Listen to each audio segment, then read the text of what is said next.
నాన్నకి దేవుణ్ణి నమ్ముకునేటప్పటికి నా అంచనా ప్రకారం కనీసం 70 ఏళ్ళు వచ్చి ఉంటాయి అనుకుంటున్నాను నేను. నా అంచనా 70 ఏళ్ళు అయినా ఉంటాయి అనుకుంటున్నాను నేను. ఆయనకి 50 ఏళ్ల సర్వీస్ అన్నమాట దమ్ము. అంటే ఎన్ని సంవత్సరాల అలవాటు అది? ఎన్నేళ్ళ అలవాటు? 50 పైనే.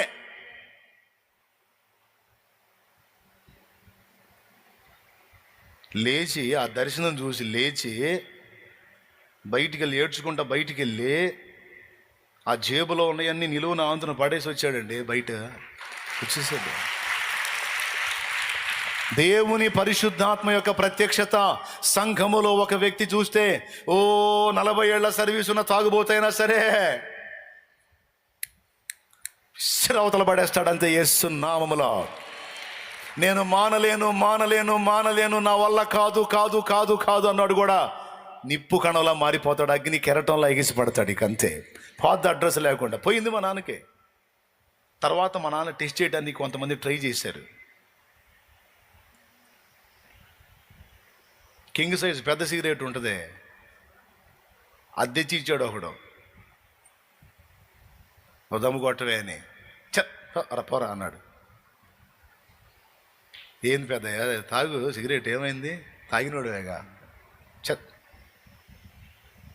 ఆ దేవుణ్ణి ప్రభువుని చూశాను, నేను మానుకున్నాను రా, కల్లో కూడా నేను దాన్ని ముట్టనన్నాడు.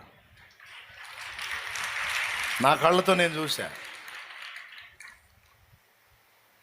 అదే ఒకవేళ దేవదర్శనం పొందకపోతే టపిమని లాగి దమ్ము కొడతానే ఉండేవాడు. ఇక అదేదైనా సరే మానుకున్నాడు.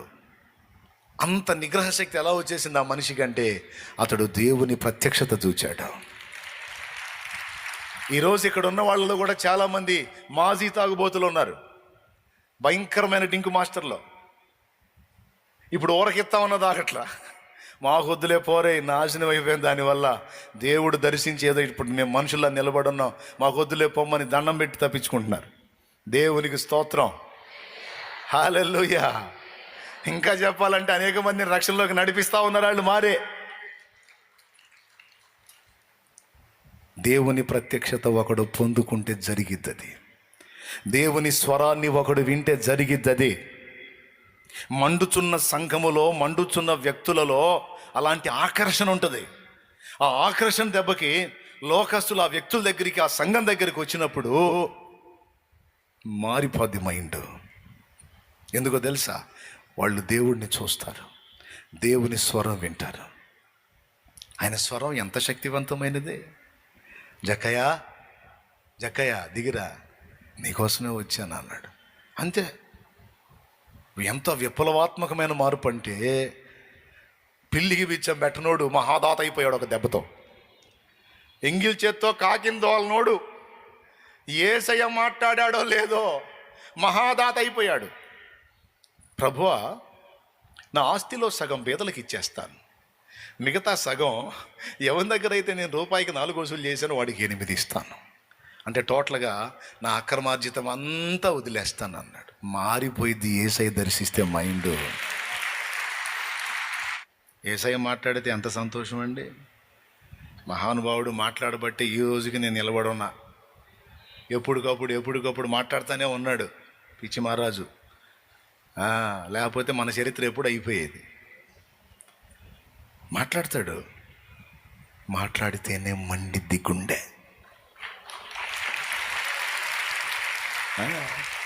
మోషే మోషే అని స్వరం వినిపిస్తే గడగడలాడిపోయాడు. నేను నీ పితరుల దేవుడను, అబ్రహాము దేవుడను, ఇస్సాకు దేవుడను, యాకోబు దేవుడను.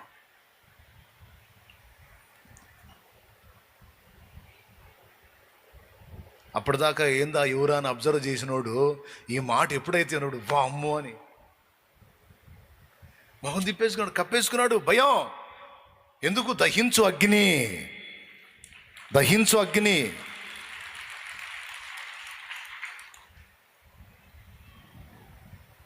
ఆయన దర్శిస్తే మండిద్ది గుండె. పొదనడిమిని అగ్ని జ్వాలలో ఆ మంటలో ఉండి మోషే ఎదను మండించాడు నా దేవుడు. అందుకే ఆ పాటలో పెట్టుకున్నా నేను యేసయ్య పరిశుద్ధాత్మ ప్రేరణతో. మాట్లాడుమయ్యా ఓ వాక్య దైవం, మండించుమయ్యా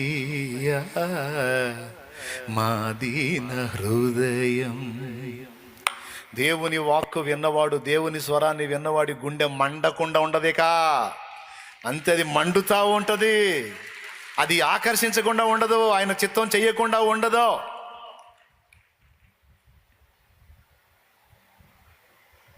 మండుచున్న సంఘం దగ్గరికి వచ్చినోడు దేవుని ప్రత్యక్షత చూస్తాడు, దేవుని స్వరం వింటాడు, తన జీవితం ఏందో, తన బతుకేందో, అసలు తన జన్మ ఏందో తెలుసుకుంటాడు. అంతేకాదు తన పాపాల విషయమై ఒప్పించబడతాడు, ప్రక్షాళన పొందుతాడు. అంతేకాదు దేవుని శక్తితో నింపబడతాడు. అంతేకాదు తన కర్తవ్యం ఏంటో తెలుసుకొని ఇక ప్రభు కోసం బతుకుతాడు. ఇవి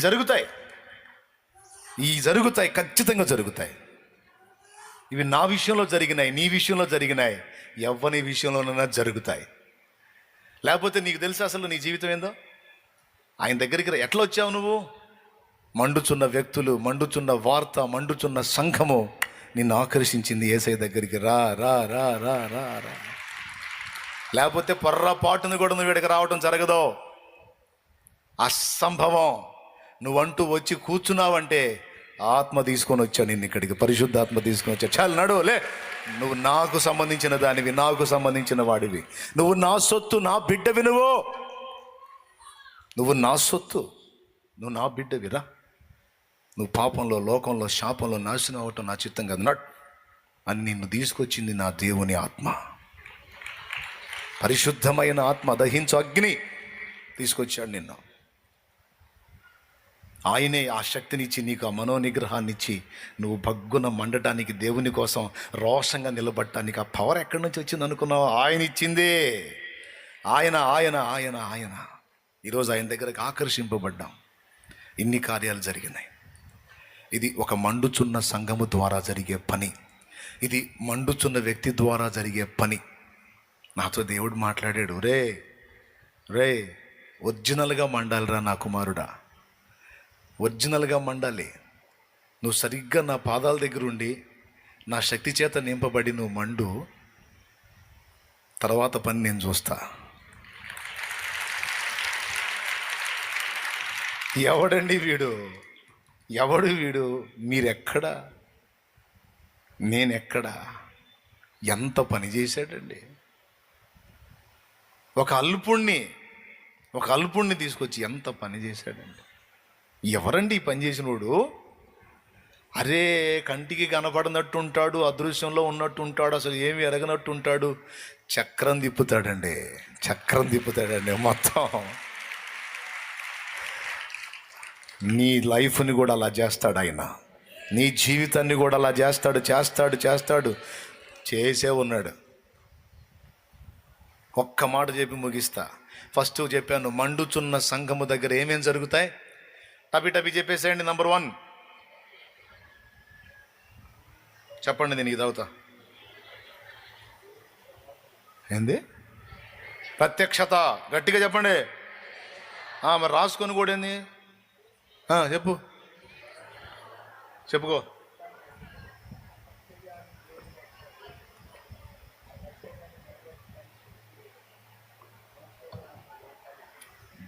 ఏం చెబుతారులే, సాలిపోయినట్టుంది మీకు కూడా. ప్రత్యక్షత పొందుతాడు, స్వరం వింటాడు, జన్మసార్థకత తెలుసుకుంటాడు, సరిచేయబడతాడు, శక్తి పొందుకుంటాడు, కర్తవ్య నిర్వహణ కోసం బయలుదేరతాడు. ఏముందండి పెద్ద మర్మంలాగా, ఈజీగా అర్థమయ్యేటట్టు చెప్పాగా. ఇవన్నీ ఎక్కడ జరుగుతాయి? మండుచున్న సంఘము దగ్గర. ఆ లోకం నరకానికి ఎందుకు పోతుంది? సంఘం తన అగ్నిని కోల్పోయినందున లోకం నరకానికి వెళ్తుంది. సంఘం తన అగ్నిని తిరిగి పుంజుకుంటే లోకం దేవుని యొద్దకు ఆకర్షించబడుతుంది. Praise the lord. హల్లెలూయా. ఇప్పుడు సంఘానికైనా మనకైనా ఈ మంట ఎలా వచ్చింది, ఈ అగ్ని ఎలా వచ్చింది? నేను ఏకాంత ప్రార్థనలో దేవుని ముందు కూర్చొని ఏడ్చానండి. దేవుని ముందు కూర్చొని ఏడ్చాను. మీరు కూడా అట్లా ఏడుస్తారని చెబుతున్నాను. నేను ఏమని ఏడ్చానంటే, ఈ ఒక్క మొక్కేనండి, నేను ప్రార్థన చేసేస్తా. మొండి సమస్యలు కానీ, రోగాలు కానీ, ఇబ్బందులు కానీ, ఇరుకులు కానీ, అప్పులు కానీ, తిప్పలు కానీ, అవి భౌతికమైనవైనా ఆత్మ సంబంధమైన మంట అయినా ఉపవాసంలోనే రగిలించాలి యేసునామమున. ఆ మంట మనకు ఎలా వచ్చింది, సంఘం ఎలా మండించబడిద్ది, మనం ఎలా మండించబడతామని ఒక్క ముక్క నేను చెప్పి ముగిస్తానన్నా. ఎట్లొచ్చింది? దేవుని ముందు కూర్చొని దేవుడిని అడిగానండి నేను, యేసయ్యా,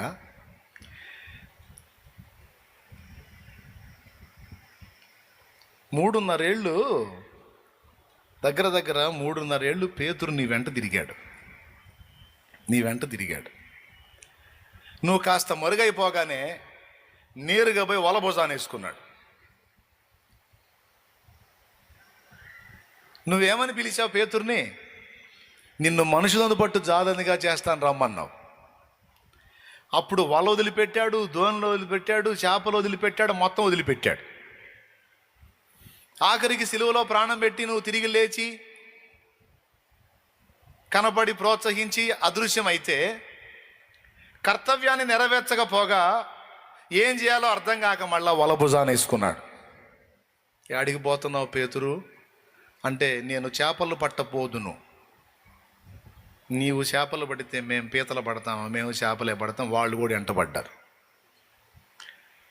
ఇదేంటండి నాకు అర్థం కాదు. చేపలు పట్టుకోవడానిక యేసయ్య ఎనికిడిది పెట్టుకుంది, వెంట పెట్టుకుంది? చెప్పండి మీరు. చేపలు పట్టుకోవటానిక యేసు తన వెంట పేతురును పెట్టుకుంది? యాయిరు కుమార్తె చచ్చిపోయిన దాన్ని లేపినప్పుడు, లాజరుని తిరిగి బ్రతికించినప్పుడు, 5 రొట్టెలు 2 చేపలు 1000 మందికి పంచినప్పుడు రకరకాల దైవ శక్తితో కూడిన అద్భుతాలు పేతురు కళ్ళగా చూపించింది తిరిగి వెళ్ళి చేపలు పట్టుకోవడానికా? నా ప్రార్థన ఇది, యేసయ్యా, ఇంతసేటు నువ్వు ట్రైనింగ్ ఇస్తే నువ్వు కాస్త కనుమరుగయ్యేసరికి వలభుజాన్ని వేసుకున్నాడు కదయ్యా. అదయ్యా మా బతుకు, అదయ్యా మా బతుకు. అయ్యా, పేతురుని వదిలిపెట్టావా?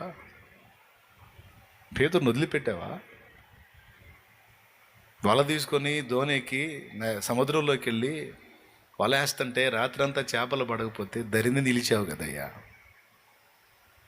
దరిని నిలబడి, పిల్లలారా తినుటకు మీ యొద్ద ఏమైనా కలదా అని పిలిచి, ఏమీ పడలేదు అంటే దోణి కుడి ప్రక్కన వలమేమని చెప్పి 153 పెద్ద చేపలతో వల నిండి పిగిలేటట్టు చేసి వాళ్ళని దరికి తెప్పించి,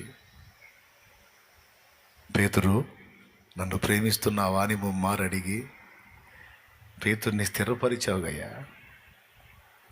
అయ్యా, పెంతెకోస్తు పండుగ నాడు అగ్నిని పొందాడు, నీ అగ్నితో నింపావు, జీవితంలో మళ్ళా వల పట్టుకోలేదయ్యా. ఆ బలం నువ్వు ఇచ్చేది ప్రభువా, ఆ అగ్ని నువ్వు పంపేది ప్రభువా. అది మా అంతటా మేము పొందేది కాదు, అది నువ్వు ఇచ్చే అగ్ని దేవా. అది నువ్వు పంపించాలి మా మీదకి, ఆ అగ్నితో నువ్వు నింపాలి మమ్మల్ని. అప్పుడు నిలబడగలుగుతాం, అప్పుడు గెలవగలుగుతాం, అప్పుడు లోకాన్ని మేము ఆకర్షించగలుగుతాం. ఆ అగ్ని మా మీదికి రానంత వరకు లోకం మమ్మల్ని ఆకర్షిస్తుంది. ఆ అగ్ని మా మీదికి రానంత వరకు లోకం మమ్మల్ని లాగుతుంది.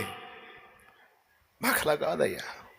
లోకం మమ్మల్ని లాగటం కాదు, లోకాన్ని మేము నీ సంఘంలోకి, లోకంలో ఉన్న వ్యక్తుల్ని, ఆ శాపగ్రస్తమైన జీవితాల్లో ఉన్న వాళ్ళని ఆశీర్వదించబడిన అనుభవాల్లోనికి మేము తీసుకొని రావాలి అంటే ఆ అగ్ని నువ్వు మాకు ఇవ్వాలి దేవా.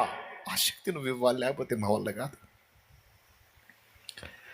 గిద్యోను పరాక్రమం గల బలాఢ్యుడని బలపరిచి అతని గుండెను మండించింది నువ్వు దర్శించావు కదా, అప్పుడే కదా ఆయన వీరుడయ్యింది. మోషేని మండుచున్న పొదలో దర్శించి అతని ఎదను మండించింది నువ్వు. పిరికివాడు బలహీనుడని తను తాను అనుకునేటువంటి పేతురుని మరెన్నడూ వల చేతబట్టకుండా చేసింది నువ్వు. ఒక్క ప్రసంగంతో 3,000 మందిని, మరొక ప్రసంగంతో 5,000 మందిని, 2 ప్రసంగాలతో 8,000 మందిని సంఘములో చేర్చినటువంటి యోధునిగా పేతురుని తయారు చేసింది నీ అగ్ని. ఆ బలం నీది, ఆ బలం నీది, ఆ బలం నీది. మా అంతటా మాకెట్లొచ్చిందయ్యా అది? మా అంతటా మాకెట్లా లభించిందయ్యా? ఆ అవకాశం మాకెక్కడుందయ్యా? అదే మాకుంటే నీ పరిశుద్ధాత్మ అగ్నితో పని ఏముందయ్యా? మాకు లేదయ్యా, మాకు లేదు. కనికరించి నీ అగ్నిని పంపు, నువ్వు మండించు అని దేవుని పాదాలు పట్టుకున్నానండి. మీరు చెప్పండి, ఎవరు పంపించాలి? ఆ అగ్ని ఎవరు పంపించాలండి? ఆ అగ్ని పంపించాలంటే మనం ఏం చేయాలండి? ప్రాధేయపడాలి, ఆయన పాదాలు పట్టుకోవాలి, కన్నీరు గార్చాలి, మొర్ర పెట్టాలి. మన బలహీనతలు మనం స్పష్టంగా గుర్తించిన వారమై, దేవా నీ అగ్నిని పంపు, దేవా నీ అగ్నిని పంపు, నన్ను మళ్ళా మండించు, నీ శక్తితో నన్ను నింపు, నన్ను మళ్ళా బ్రతికించు. నేను అనేకులను నీ వైపుకు ఆకర్షించినట్లు నన్ను మండించమని మనం దేవుని పాదాలు పట్టుకొని ప్రాధేయపడితే ఆయన తన అగ్నిని పంపుతాడు. సంఘమా, మనమందరము ఏకమై అడగాలమా? సంఘమా, మనమంతా ఏకమై అడగాలి నాయన. వ్యక్తిగతంగా అడగాలి. నా మీదికి పంపు అని అడుగు, నా సంఘం మీదికి పంపు అని అడుగు. మేము అగ్నిని కోల్పోయాం. మాలో అంతకుముందున్న ప్రార్థన, అంతకుముందున్న ఉపవాసం, అంతకుముందున్న భారం, అంతకుముందున్న పరిశుద్ధత, అంతకుముందున్న సమర్పణ, అంతకుముందున్న నీతి నియమం, అంతకుముందున్న ఆత్మల భారం చల్లారిపోయిందని మాకు అర్థమవుతుంది. ఇలాంటి బ్రతుకు మాకు ఇష్టం లేదు ప్రభువా. ఈ చల్లారిపోయిన బతకటం మాకు ఇష్టం లేదు. మండుతున్న జీవితం కావాలి. మేము మండుతున్న వ్యక్తులమై ఉండాలి, మండించే వ్యక్తులమై ఉండాలి. మేమున్న సంఘము కూడా మంటగలిగిన సంఘంగా ఉండాలి. అలా అయితేనే మమ్మల్ని ఉంచు, లేకపోతే చంపు. నీ అగ్నితోనన్నా నింపు, లేకపోతే మమ్మల్ని చంపు. 2 మాటలు. అటు ఇటు కానీ బతుకొద్దు. సగం లోకం సగం దేవుడు అనే అద్దరిద్దరు బతుకొద్దు. నీ ధ్యాసలో, నీ ధ్యానంలో, నీ లోకంలో, నీ ప్రపంచంలో, నీ నామ మహిమలో ఈ బ్రతుకు కడతేరని, కొనసాగని అని దేవుని పాదాల దగ్గర ప్రార్థన చేయడానికి పురికొల్పునిచ్చాడు పరిశుద్ధాత్మ. ఆ అగ్ని కావాలి కావాలి అంటే ఆ అగ్ని ఎలా వస్తుంది? కుమారుడా, అది దేవుడే ఇవ్వాలి. ఆ అగ్ని డేవిడ్ బ్రైనార్డ్లోకి వచ్చింది, వెళ్ళిపోయాడు రెడ్డి నీళ్ళ మధ్యలోకి. ఆ అగ్ని డేవిడ్ లివింగ్స్టన్లోకి వచ్చింది, వెళ్ళిపోయాడు చైనా ప్రాంతానికి, దక్షిణాఫ్రికాకి. ఆ అగ్ని విలియం కేరీలోకి వచ్చింది, వచ్చి పడ్డాడు ఇండియాలో. ఆ అగ్ని మన ముందున్న దైవజనుల్లోకి వచ్చింది, మన ముందు తరాల్లో వాడబడిన దైవజనుల్లోకి వచ్చింది. వాళ్ళ ప్రదేశాలు వదిలిపెట్టేసి వాళ్ళు ఎక్కడి నుంచి ఎక్కడికో వచ్చి దేవుని కోసం భగ్గున మండారు.